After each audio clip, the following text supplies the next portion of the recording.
우리가 지난주에는 대림절 첫 번째 주일을 맞이해서 누가복음 1장에 있는 말씀을 가지고 함께 하나님의 은혜를 나누었습니다. 누가복음 1장은 세례 요한의 출생과 예수님의 출생에 대한 배경을 서로 대조하고 있다고 말씀드렸습니다. 그런데 오늘 우리가 함께 다루게 될 누가복음 2장은 가이사 아구스도라고 하는 로마 황제의 평화, 그리고 그의 삶과 예수님의 평화, 그리고 예수님에 대해서 대조하고 있습니다. 우리는 오늘 이 본문을 통해서 가이사 아구스도의 평화와 예수님의 평화에 대해서 함께 나누고자 합니다. 뿐만 아니라 이 땅에 내려진 진정한 평화는 누구로부터 그리고 어떠한 방식으로 임하게 되는지, 그리고 그 평화를 누리게 될 주인공은 누구인지 우리가 함께 하나님의 말씀과 은혜를 나누고자 합니다. 오늘 본문에 있는 1절 말씀을 먼저 함께 읽어봅니다. 시작. 그때에 가이사 아구스도가 영을 내려 천하로 다 호적하라 하였으니. 아멘.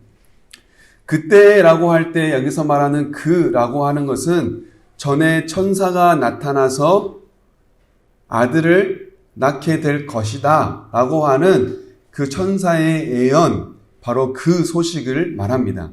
그러니까 그때라고 하는 건 그 천사의 예언이, 천사가 준 소식이 이루어진 때라는 것을 말하겠죠. 그때에 누가 등장합니까? 가이사 아구스도가 등장합니다. 그러니까 예수님께서 태어나시던 그때에는 가이사 아구스도라고 하는 한 인물이 있었다. 그때 가이사 아구스도가 라고 하는 뜻이 되겠죠. 가이사 아구스도라고 하는 이 인물은 전 영역에 호적을 명합니다. 그런데 전 영역에 호적을 명했던 가이사 아구스도가 누구인지는 다들 잘 아실 겁니다. 본명은 옥타비아누스라고 하는 로마의 제1대 황제를 말하죠. 공화정 시대, 로마 공화정 시대를 마감하고 이제는 로마 제정 시대로 접어들면서 처음으로 로마의 황제로 등극한 한 인물입니다. 이 사람이, 이 황제가 모든 영역에 호적을 하라고 명령을 내립니다. 그런데 모든 영역, 전 영역에 호적을 내릴 건데 그곳이 바로 천하라고 말합니다. 하늘 아래에 있는 모든 땅, 온 세상, 로마가 다스리고 있는 그 모든 세상은 다 호적을 해야 하는 명령을 받게 된 겁니다. 로마의 권력과 로마의 힘이 얼마나 대단했는지를 이 천하라고 하는 그 말 한마디로 모든 것들을 다 표현해냅니다. 그렇다면 통치하고 있는 가이사 아구스도라고 하는 로마 황제가 천하로 다 호적을 명령했던 이유가 무엇일까요? 인구조사하면 우리는 구약 성경에서 다윗의 인구조사를 떠올려 볼 수 있습니다. 사무엘하 24장 그리고 역대상 21장에 보면 다윗이 호적을 인구조사를 명령을 하게 되는데, 한 나라의 통치자로서 인구조사를 내리는 건 어떻게 하면 이 나라를 더 잘 다스릴 수 있을까 하는 지도자, 통치자에 대한 하나의 방식이라고 생각해 볼 수도 있습니다. 그러나 다윗이 이때 당시에 인구조사를 내렸던 가장 첫 번째 이유는 세금 징수입니다. 그리고 군대 동원할 수 있는 인력을 조사하기 위한 방식이었습니다. 그러나 이 인구조사를 실시하는 다윗의 솔직한 그 심정은 뭐였냐면, 하나님을 의지하지 않고 나의 힘으로 이룬 이 나라를 어떻게 하면 내가 더 잘 다스려 볼까? 어떻게 하면 내가 더 잘 이끌어 볼까 하는 하나님을 의지 않고 자기의 힘을 의지하게 되는 교만에서 나타난 사건입니다. 그래서 이 전염병으로 7만 명이 죽게 되는 하나님의 심판을 다윗 시대 때 경험하지 않습니까? 가이사 아구스도가 천하의 명령, 호적을 하라라고 명령을 내렸던 가장 첫 번째 이유 역시 인구조사를 통하고, 그리고 그 인구조사로 인해서 세금 징수할 수 있는 사람들이 얼마나 있는지, 내가 얼마를 벌어들일 수 있는지에 대한 그것을 조사하면서 또 한편으로는 군대 인력을 동원할 수 있는 인력을 조사한 건데 사실 가이사 아구스도의 마음속에는 다윗과 같이 자기의 힘을 과시하고자 하는 교만이 들어 있었던 겁니다. 이때부터 가이사 아구스도가 로마를 다스리며 황제로 지낸 때부터 약 200년간 팍스 로마나 시대였다라고 말합니다. 로마가 이룬 평화라는 뜻입니다. 이때 당시 로마는 이스라엘뿐만 아니라 지중해 전역을 둘러싸서 로마가 다스리던 시대입니다. 그래서 심지어는 지중해는 로마의 호수다라고 할 만큼 그 패권이 상당히 넓게 펼쳐 있었다라는 사실을 알게 합니다. 그러니 누가 감히 로마를 상대로 자기의 힘을 과시하거나 누가 감히 로마를 상대로 자기의 주장을 내세울 수 있었겠습니까? 주변에 있는 모든 나라들은 로마의 권력, 로마의 무력, 로마의 힘, 로마의 재력에 다 짓눌려서 아무 말도 할 수 없는, 반항할 수 없는 시대를 살던 때입니다. 그렇다 보니 전쟁이 일어났겠습니까? 당연히 전쟁은 일어나지 않았죠. 모두가 로마에 절대적으로 복종하던 시대입니다. 그래서 로마가 이룬 평화, 팍스 로마나를 다른 말로 하면 로마가 힘으로 이룬 평화라고 말하기도 합니다. 여러분이 보시기에는 이 로마가 이룬 평화 어떻게 다가오십니까? 진정한 평화이구나. 나도 이런 평화의 시대에 살고 싶다. 그냥 잠잠하게 조용하게 그런 시대를 살고 싶다라고 생각이 드십니까? 기득권층에는 보기 좋은 포장일 수 있겠습니다. 그러나 힘이 없고 연약한 사람들에게는 빛 좋은 개살구일 뿐입니다. 힘 있는 사람들만 누리는 평화가 진정한 평화라고 우리가 말할 수 있겠습니까?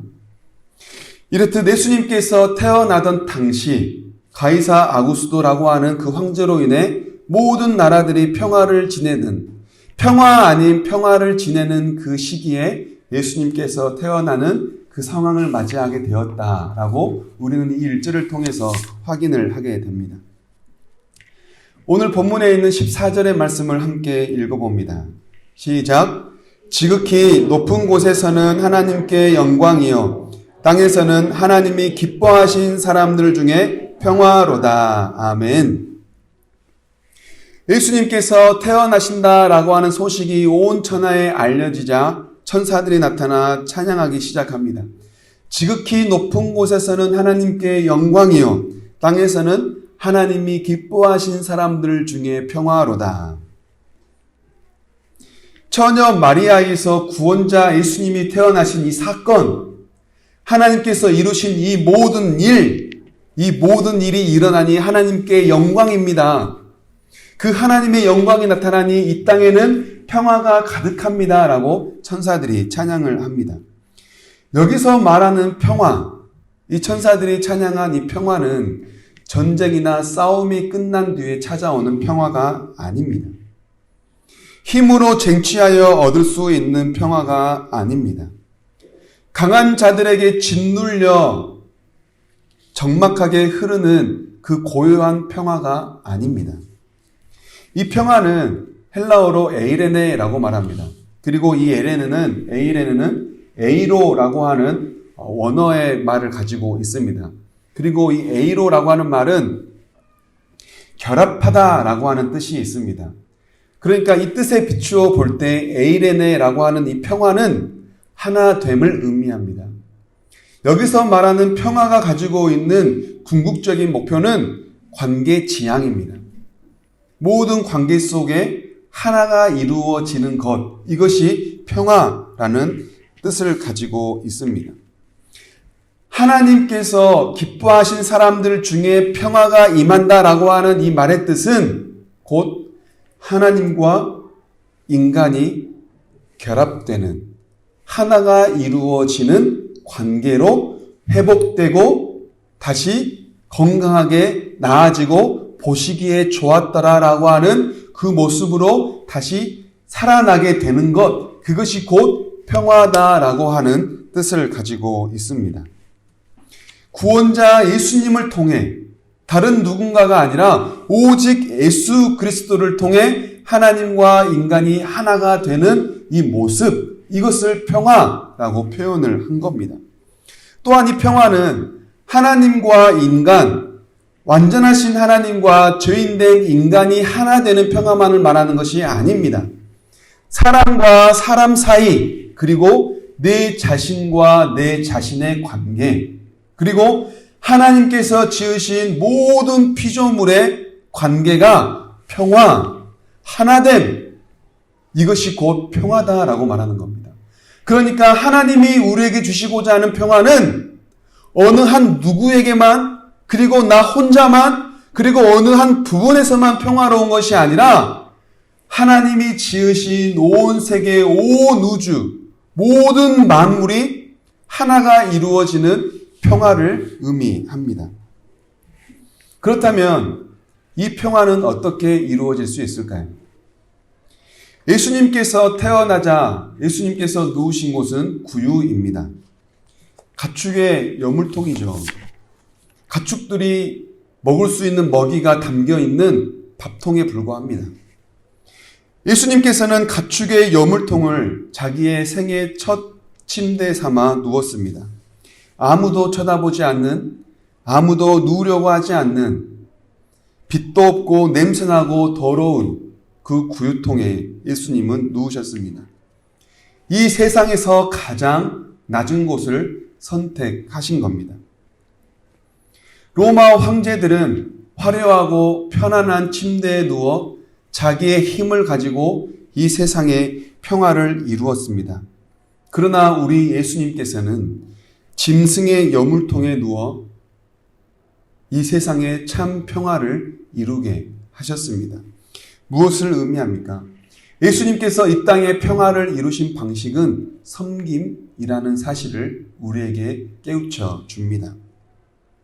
여물통은 짐승의 밥통입니다. 예수님께서 밥통에 누우신 것은 나를 먹으라 는 뜻이 담겨 있겠습니다.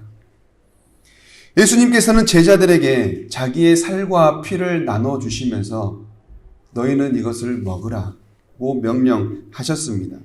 그리고 그것을 먹게 하심으로 참 생명을 약속해 주셨습니다. 예수님은 온 인류를 위해 십자가를 지셨고 십자가 위에서 자기의 살이 찢겨졌고 자기의 피가 다 쏟아졌습니다. 그 예수님의 섬김, 예수님의 희생, 예수님의 사랑으로 말미암아 이 땅은 진정한 평화로 가득 차게 되었습니다.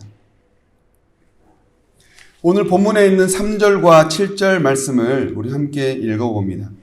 시작. 모든 사람이 호적하러 각각 고향으로 돌아가매 첫 아들을 낳아 강보로 싸서 구유에 뉘었으니 이는 요간에 있을 곳이 없음이러라. 아멘. 가이사 아구스도가 내린 호적 명령은 모든 사람들이 해야 하는 일이었습니다. 그러니까 모든 사람들, 요셉과 마리아도 피할 수 없는 명령이었던 거죠. 그런데 이때 고향이 베들레헴이었던 사람들, 각 유대 지역에 흩어져 살던 베들레헴을 고향으로 둔 수많은 사람들이 베들레헴으로 몰려들었습니다. 그러니 여관이 빈자리가 있었겠습니까? 여관은 빈자리가 있을 수 없었겠죠.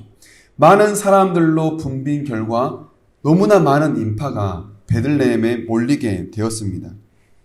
방을 얻지 못한 요셉과 마리아는 어쩔 수 없이 가축들이 지내는 한쪽을 선택하게 된 거죠. 만삭의 임산부가 방을 얻는다고 하면 누구라도 양보해 줄 법합니다. 이제 곧 아이를 낳아야 하는 그 여인이 여관문을 두드리고 있다고 한다면 누구라도 자기의 방을 내어줄 법합니다. 그러나 아무도 자기 방을 내어주지 않습니다.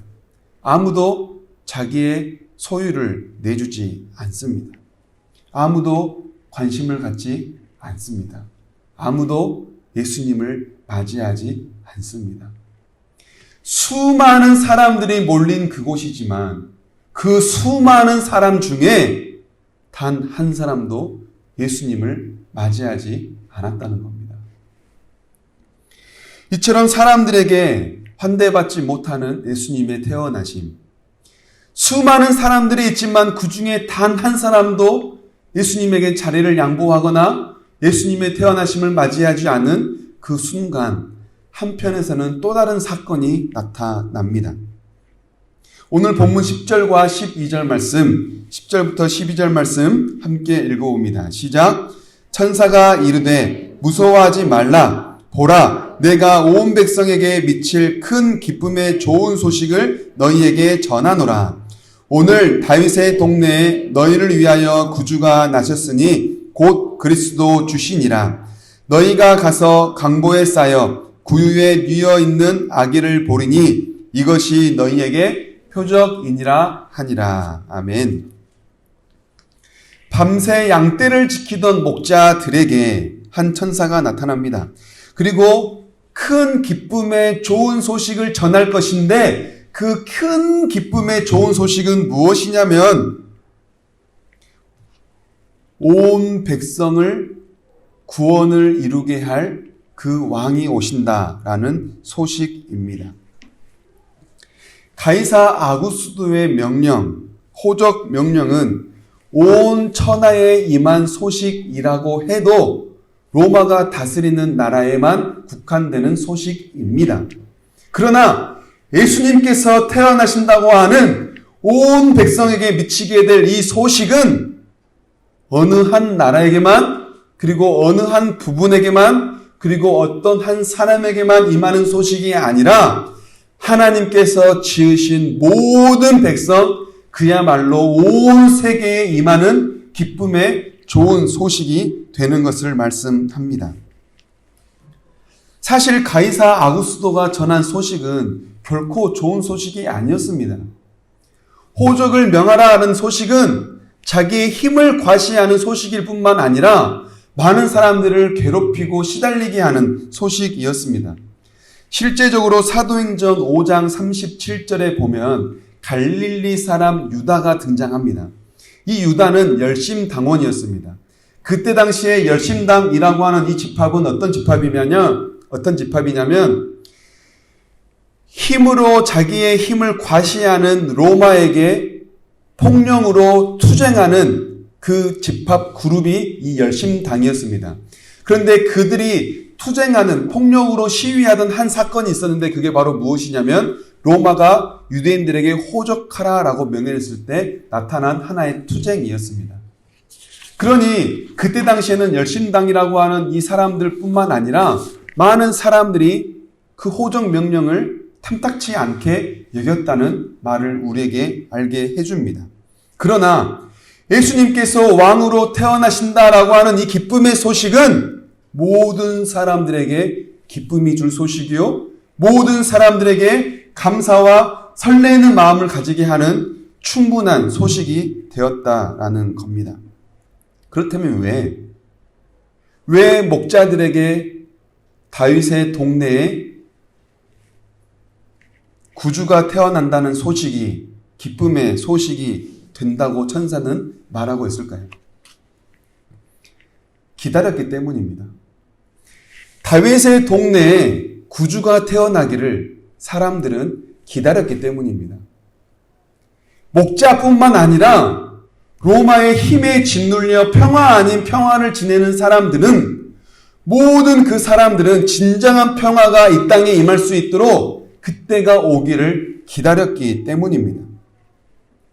이스라엘이 가장 번성했던 다윗의 시대로 이스라엘이 다시금 회복하기를 수많은 사람들이 기다렸기 때문에 다윗의 동네에 구주가 태어난다는 소식은 그야말로 기쁨의 소식이 될 수밖에 없었습니다. 누가복음 2장 15절부터 16절 말씀, 오늘 본문 뒤에 있는 말씀인데요. 함께 읽어봅니다. 시작. 천사들이 떠나 하늘로 올라가니 목자가 서로 말하되 이제 베들레헴으로 가서 주께서 우리에게 알리신 바 이 이루어진 모든 일을 보자 하고 빨리 가서 마리아와 요셉과 구유에 누인 아기를 찾아서 아멘. 그토록 고대하고 기다리던 구주의 탄생 소식을 들은 목자들은 다급해지기 시작합니다.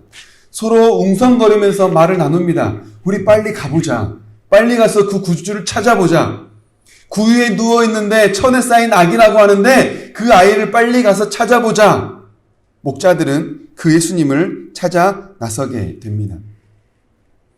우리가 함께 나눈 예수님의 탄생 소식, 이 탄생 소식에는 세 부류가 등장합니다. 자기의 힘을 과시하며 많은 사람들을 짓눌러 평화 아닌 평화라고 말하는 그 로마. 예수님께서 태어나실 그 순간 여간방이 없어 방을 두드리고 찾아다닐 때 자기의 힘을 과시하지는 않지만, 자기의 힘을 자랑하지는 않지만 그 예수님을 아무도 맞이해 주지 않는 평범한 사람들. 비록 목자에 불과하지만 천사가 예수님께서 태어나실 소식을 듣고 그 예수님을 찾아 나선 목자. 이 세 사람들이 등장했을 때 이 중에 누가 예수님께서 이 땅에 주신 평화의 주인공이 되겠습니까? 예수님께서 이 땅에 이루고자 하는 평화의 주인공은 다름 아닌 목자입니다. 그래서 오늘 본문 14절, 우리가 조금 전에 함께 읽었던 본문 14절에서도 말씀합니다. 땅에서는 하나님이 기뻐하신 사람들 중에 평화로다. 땅에 있는 사람들 중에 평화가 임할 것인데, 땅에 있는 모든 사람들에게 평화가 임하는 것이 아니라 하나님이 기뻐하신 사람들, 하나님에게 은혜를 입은 사람들, 하나님을 구주가 태어나기를 기다리는 그 사람들에게 평화가 임할 것이다 라고 말씀하십니다. 하나님과 화해를 이루는 평화, 죄인과 하나님이 하나가 되는 평화, 이 땅 가운데 진정한 평화는 모든 사람들이 누리게 되는 것이 아니라 예수님을 맞이하고 예수님을 기다리고 예수님을 기대하는 그 사람들, 하나님에게 은혜를 입은 사람들, 하나님을 기쁘게 하는 사람들, 또는 하나님이 기쁘게 여기는 사람들, 그들에게 평화가 임할 것이다 라고 말씀하는 겁니다. 요한복음 14장 27절을 읽으면서 우리 말씀을 맺고자 합니다. 함께 읽습니다. 시작. 평안을 너희에게 끼치노니 곧 나의 평안을 너희에게 주노라. 내가 너희에게 주는 것은 세상이 주는 것과 같지 아니하니라. 너희는 마음에 근심하지 말고 두려워하지도 말라. 아멘. 여기서 말하는 평안, 예수님께서 주시겠다라고 하는 평안은 예수님께서 주시는 평화와 같은 말입니다. 예수님께서는 평안하라 라고 말씀하시면서 근심하지도 말고 두려워하지도 말라 라고 말씀하십니다. 역으로 생각해 보면 예수님에게 평안을 얻는 이 사람들, 이들은 두려워했거나 근심했다는 말이 될 겁니다.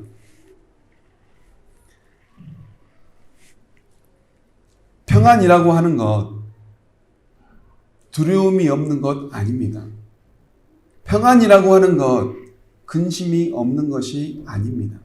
만약 두려움과 근심이 없는 것이 평안이라고 한다면 평안하라 라고 말씀하신 예수님은 결코 평안하지 않았을 겁니다.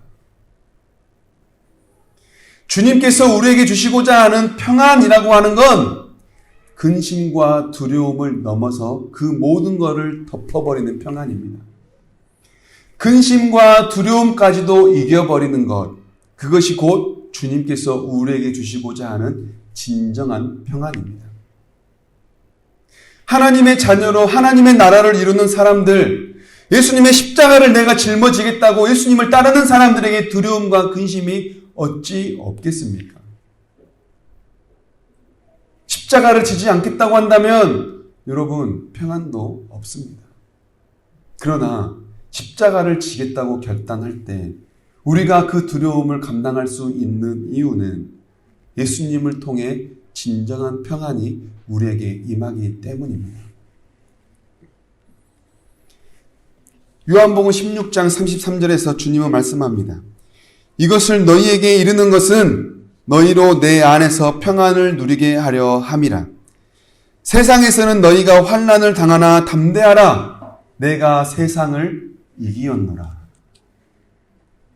우리가 근심과 두려움에 짓눌려 있지만 그럼에도 불구하고 평안할 수 있는 이유는 우리에게 평안을 주신 그 주님께서 세상을 이겼기 때문입니다.